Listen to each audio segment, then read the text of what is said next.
On today's episode, Uncle Frank had a special job.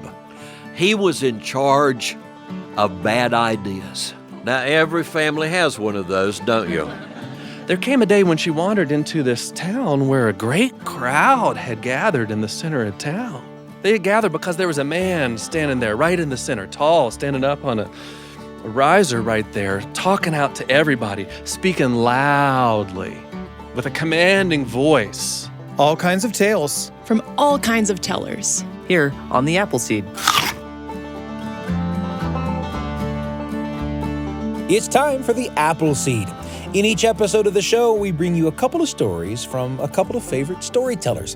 And we always hope that their stories bring to mind experiences and thoughts for you that you can remember and share. That kind of storytelling between you and the people you love can make for lifelong memories.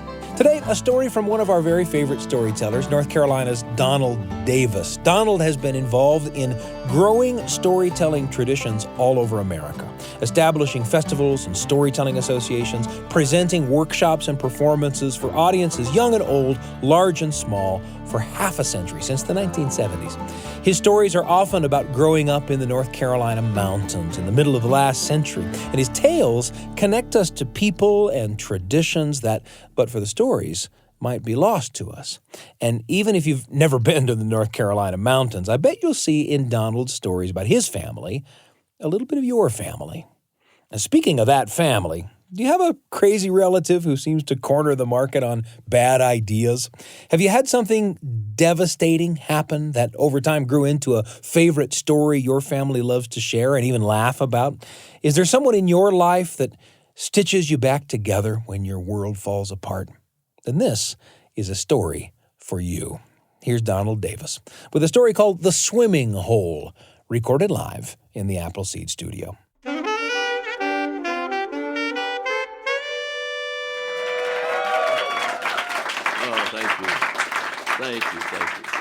Thank you. My father was born in 1901. He was number 8 of 13 children. He was born on a little farm way back in the Smoky Mountains in North Carolina. Most of that land today is part of the Great Smoky Mountains National Park. But see, right in the middle of those 13 children, there were 4 boys right in a row that were just 1 year apart. There was Uncle Moody, Uncle Harry, then my daddy, and Uncle Frank. And they grew up so inseparable and so right together throughout all their lives. And I used to love to hear my daddy tell me and my little brother stories about things they did when they were little. It was probably about 1910. Those boys were about, say, 9 and 10 and 11 and 12 years old, when one summer they were helping their daddy, my grandfather, do what they called making hay. They had what my dad described as a beautiful team of blonde Belgian workhorses. And they would mow the hay and then hope that it could dry in the sun for a couple of days without being rained on. And then they would rake it up into little windrows and then rake those rows up into little piles. And there was a way they could throw a chain around that pile of hay, the chain hooked to the horse, and stand on it and pull it back to the barn. And then the real work started of building the big haystacks around 2 poles, like 2 big telephone poles at the end of the barn, hay, so it would shed water all through the winter, and the cows could eat off those haystacks all through the winter. And at the end of one of those days of work, they would have hay everywhere. Hay up their nose, hay down inside their clothes, hay in their ears, hay in their hair. They would be itching to death all over. Well, my daddy would say, "What would you want to do at a time like that?"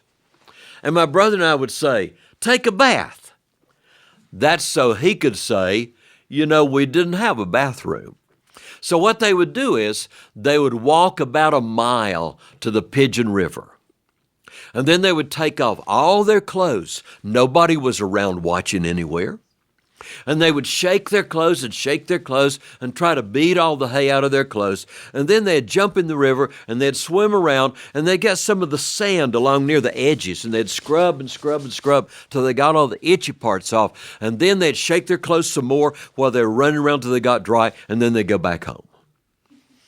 One of those days, they finished working in the hay and they started to go to the river, when all of a sudden, Uncle Frank, that was my dad's youngest brother, and in their family, my daddy said Uncle Frank had a special job. He was in charge of bad ideas. Now, every family has one of those, don't you? Frank said, it's too far to run a mile to the river. What we need is a swimming hole at home. His brother said, well, what in the world is that? He said, I read about it in a book. It's what rich people have. It's a big hole in the ground out behind your house that's full of water. And anytime you want to, you go out there and jump in it. Let's dig one. And my daddy said he told his brothers it sounded like it was dangerous. And Uncle Frank said, that's why we're not going to tell anybody.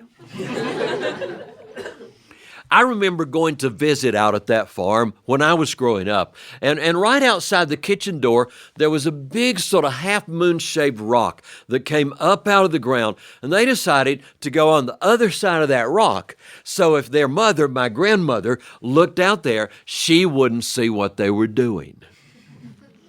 They went to the barn and they gathered up all the tools they could dig with. Spade, shovel, mattock, pickaxe.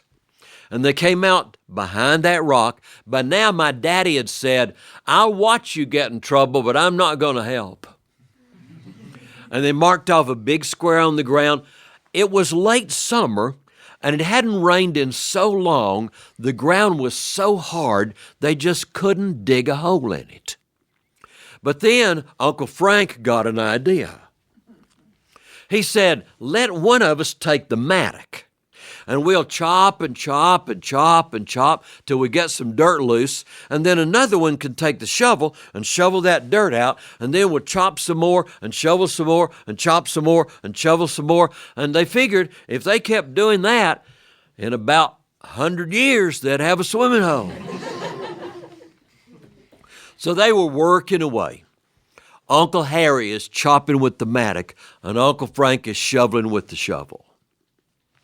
Now, in addition to being in charge of bad ideas, my dad used to say that his brother Frank, my uncle, was born with a slight birth defect. He was born without a lid to go on his mouth. And it ran all the time. He talked all day long. He had to put food back in several times because he kept talking while he was eating. He'd stop talking just long enough to go to sleep at night, and then he'd talk in his sleep all night. And my daddy said when Uncle Frank was talking, it consumed his entire mentality. Are you getting the picture now? Uncle Harry's chopping with the mattock. Uncle Frank is shoveling with the shovel and talking. And one of those times when Uncle Harry came back with the mattock, at the same time, Uncle Frank bent down with the shovel. And the mattock came down and chopped him right in the top of the head, and the blood spurted out, and he started screaming, I'm killed, I'm killed, I'm killed. And his brother said, you're not killed, or you couldn't holler like that. Well, they all went running toward the house. Now, imagine this. My poor grandmother is in there washing the dishes. She hears a big noise, looks out the back door. Here comes one of her boys with blood squirting out of his head, hollering, I'm killed, I'm killed. Here comes another one with a shovel and another one with a mattock. Well, they all came running inside, and she looked at his head, and she took the dish rag, and she washed it all out in cold water, and she held it on his head, and then she washed it out, and she held it on his head, and she kept, finally, it stopped bleeding. And then she looked at his head, and she said, so that's what the bone looks like. He was chopped to the bone. Well, here's when the real problem started. They lived 16 miles from town on nothing but an old dirt farm road. Nobody had a vehicle of any kind. Nobody knew how to drive. They just had those workhorses. And even if they got to town, they didn't even know the name of a doctor. So as usual, my grandmother figured she had to take care of it. So she got a pot of water boiling on the stove, and she dropped something in that pot of water. And then she got out her straight razor. It was her straight razor because she was the one who always shaved my granddaddy with the straight razor. And she shaved the hair off all around where Uncle Frank's head was cut. And then she got the other boys to hold him down. And she fished in that pot of boiled water and fished out what she had dropped in, a big needle and thread. And while 3 brothers held him down, she sewed his head up. And then she said to my granddaddy, "I've never done this before. I don't know if I got it right. You better take him to town and find a doctor, because it might have to be done over again." And so my granddaddy got Uncle Frank on one of those workhorses. They rode all the way into town. It was after dark when they got there. One of the older brothers, the older ones, who was 15 years older, already lived in town. They went to Uncle Grover's house, spent the night, and the next morning he took them to meet the doctor. The doctor looked at Uncle Frank's head, checked it all out, and asked my granddaddy 3 questions. Did this boy's mother sew his head up? Yes. Did she boil the needle and thread first? I don't know how she knew to do that, but yes. And then the last question, does she make quilts? He said, yes, why? The doctor said, well, I would have put in about 6 stitches. I think she gave him 30. Little teeny tiny close-up stitches. The doctor said she did such a neat job, it might not even leave a scar when it heals. And then they got out a big brown glass jar that said iodine on the side of it. And they painted his head with iodine, and he started screaming, I'm killed, because it was just burning him up. All the alcohol in the iodine was. Well, finally they went back home. And then Uncle Frank looked in the mirror. And he started laughing. There his head had a big swarp shaved off of it by his mama. And then he had a stripe painted down right where she sewed him up. He thought, I'm so funny looking. They'll never make me go to church looking like this. Guess what? They did. And my daddy said there hadn't been that much laughter at church for 20 years. Well, when it was all over, my granddaddy got those boys together and he said, now, boys, let's talk a little bit. You know, there ought to be some punishment. But you know what I always say? If you learn something, that's better than being punished. So here's the deal we'll make. If each one of you can tell me something you've learned through this, there won't be any punishment for anybody. He said, Moody, you're the oldest, so you go first. Did you learn anything? And Uncle Moody thought, and then he said, yes, we don't need a swimming hole. My granddaddy said, that's good. He said, Harry, did you learn anything? And Uncle Harry thought, and then he said, yes. If you ever need to get a whole bunch of blood out of anybody right quick, hit them right, whack in the top of the head. And my granddaddy said, well, I never thought about it, but I guess that's right. I guess that'll do. He said, Frank, did you learn anything? And Uncle Frank said, I sure did. If 2 people are working, and one of them has a shovel, and one of them has a mattock, you better be the one that has the mattock. And then he said to my daddy, little Joe, did you learn anything? And my daddy said, I didn't need to. because since Frank thought it up, I already knew it was a bad idea. But if I ever grow up and have children, I'm going to tell my children that their Uncle Frank is the best teacher they'll ever have. They need to ask him questions, watch what he does. Ask him questions, listen to what he says, and then don't dare do any of it. We have a little grandson who is 7 years old. No, he's just had a birthday. He's now 8 years old. His daddy is Kelly, and our grandson's name is Frank. Guess what he has to live up to? And he got that name because in Kelly's childhood, he remembers his great Uncle Frank as his favorite relative. The strange thing is, Kelly's great Uncle Frank died about 5 years before Kelly was born. But Kelly has heard so many stories that you just can't convince him that he doesn't really remember his Uncle Frank.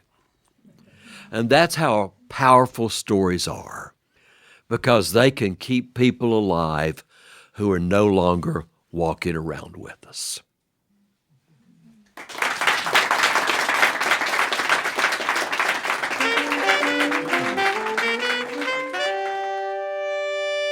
Donald Davis with The Swimming Hole, a story recorded live in the Appleseed studio before our terrific studio audience.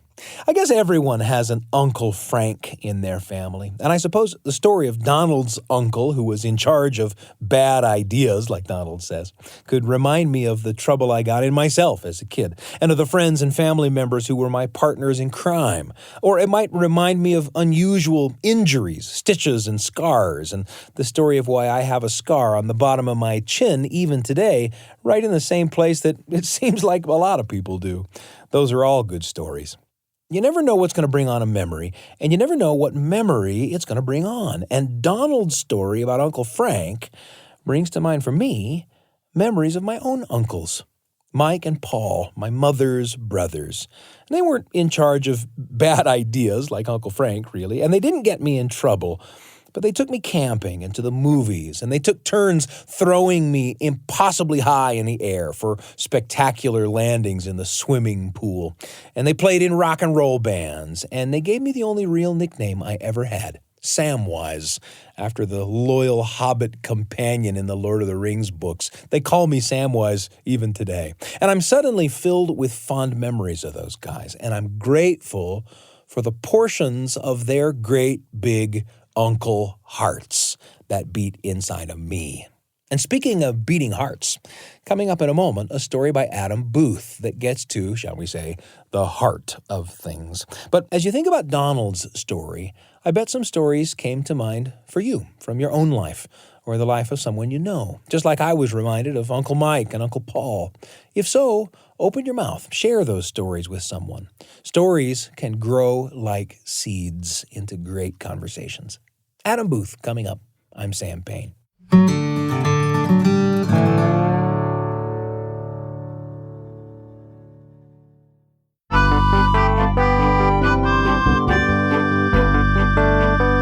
It's such a pleasure to be with you on the Appleseed. A moment ago, we heard The Swimming Hole, a story from the great storyteller Donald Davis. And next up, we have an Adam Booth story. It's a story that has resonated with a lot of people, and the author of the story is unknown, but it's a tale that has cropped up in business talks and self-help books, ministries, and more.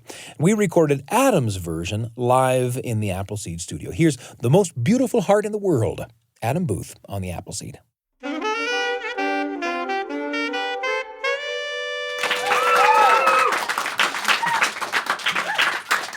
Thank you.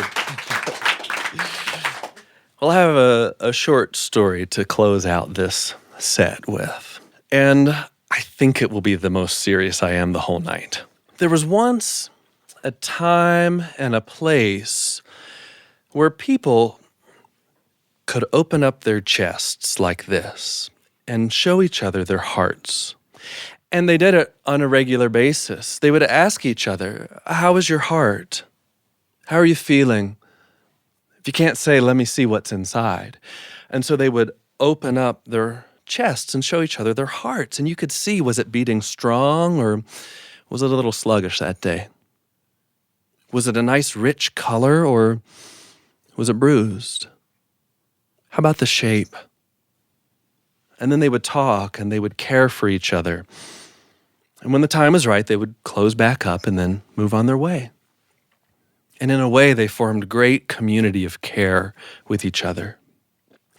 Well, there was a woman at that time who gained a reputation as having the most beautiful heart in the world. And she got that reputation because as she traveled from town to town, from holler to holler, to canyon, maybe she came out here, she would meet with people and not just look at their hearts, but also care for them. She might see that there was a part that had a little scab over it or bruised, and she would talk about what had happened, and then she would just reach right into their cavity there and take that hurt part of their heart between her fingers and rub it until it came off of there. And then she'd put that hurt part right onto her heart and take some of the strong bit of her heart that was left and pull a little bit off and put it right there. Now you'll carry part of me and I'll carry part of you. And no matter how much we hurt, we'll always have that bond. Now, she'd done this for a number of people throughout the years, actually. That's how she gained this reputation. And she was a wanderer. And there came a day when she wandered into this town where a great crowd had gathered in the center of town. They had gathered because there was a man standing there right in the center, tall, standing up on a riser right there, talking out to everybody, speaking loudly with a commanding voice in such a way that caused people to listen to him.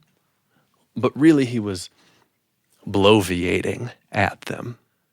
I hear tell that y'all think there's this woman who travels around that you say has the most beautiful heart in the world. Well, you should put me up on a pedestal higher than hers when you see my heart. I've got the most beautiful heart in the world. And every one of you needs to know it. Let's make a comparison. Where is she? Bring her right up here. We'll put our hearts right next to each other and look at them, and you'll tell us who has the most beautiful heart in the world. And as I said, it just so happened that she had made her way to the back of that crowd to see if there was work to do in this town, and someone turned and recognized her because they had helped her through a problem. Here she is right here. It's her. People turned. Yes, this is her. She's helped me too. And the crowd opened up, split like this, and she was brought up to the front slowly with her age. And when she got there, that man looked down and he laughed. Her? This is the one that you all say has the most beautiful heart in the world? Not possible. Old woman, open up your chest and let me see your heart. She straightened up and opened up her chest, and he saw her heart there. This is going to be easy. That thing? That's the most beautiful heart in the world. He looked, and it was all misshapen because it was a patchwork of pieces she heart from so many people. And instead of a rich red color, well, it was purple and brown, and some parts of it were black, and scarred and rough. And she was so old, it was barely beaten right there. How could that be the most beautiful heart in the world? Look at mine. And he opened up his chest, and the people saw this heart that was so perfectly shaped that there was a gasp across the crowd. And it beat strong. He was young. And it was just a rich red color that everybody thought it should look like. And as he was standing tall and they were all admiring it, well, that old woman, she just reached right up in there and took it in her hand and felt around to the back side to the very far reach of it where she was pretty sure, there it is. A piece of his heart that he'd hidden even from himself. A scarred part that she worked off and took from his heart and put onto hers, taking a part of hers and reaching up to replace that scar that had been formed there because of pride, because of ego. And as soon as she placed it in and smoothed it out, he breathed as if almost for the first time. And he looked around and saw all these people looking at him. And now that he carried part of her heart, it was as if they were all breathing together. And instead of putting him up on a pedestal, they welcomed him in because they'd all now had this bond together. A bond connected to the heart of that woman. Where was she? They looked around, but she was gone. Because as they were welcoming him into their community, she had made her way off to do more work somewhere else. She had work yet to do and heart to do it. And even though she couldn't be seen, the stories were continued to be told that she was the woman who indeed had the most beautiful heart in the world.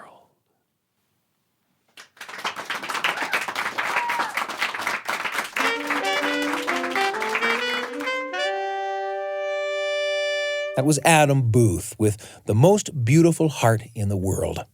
Maybe you're thinking now of a person whose heart, albeit scarred and worn and imperfect, has made a beautiful difference in your life. We hope so. Thanks for joining us today on The Appleseed. And thanks to Donald Davis and Adam Booth for sharing their stories. Listening to these stories always brings up memories for me that I love to share. Where did the stories take you? And who will you take along? Our episode today was produced by Brian Tanner and Wendy Folsom. Our audio engineers are Carly Wilson and Ashton Parkinson. Trent Horton and Evie Hendricks make up the rest of the Appleseed team. If you want to send us a note, you can. Email us at theappleseed@byu.edu. That's the Appleseed, all one word, at byu.edu. Or if you're listening through a podcast app, rate us. Leave us a little review. It helps people find the show. We're pleased and proud to be among the many shows in the BYU Radio family of programs, and you can find this episode or any episode from our archive on the BYU Radio app at byuradio.org/Appleseed or by Googling the Appleseed Podcast. I'm Sam Payne, and I can't wait to be with you again on the Appleseed.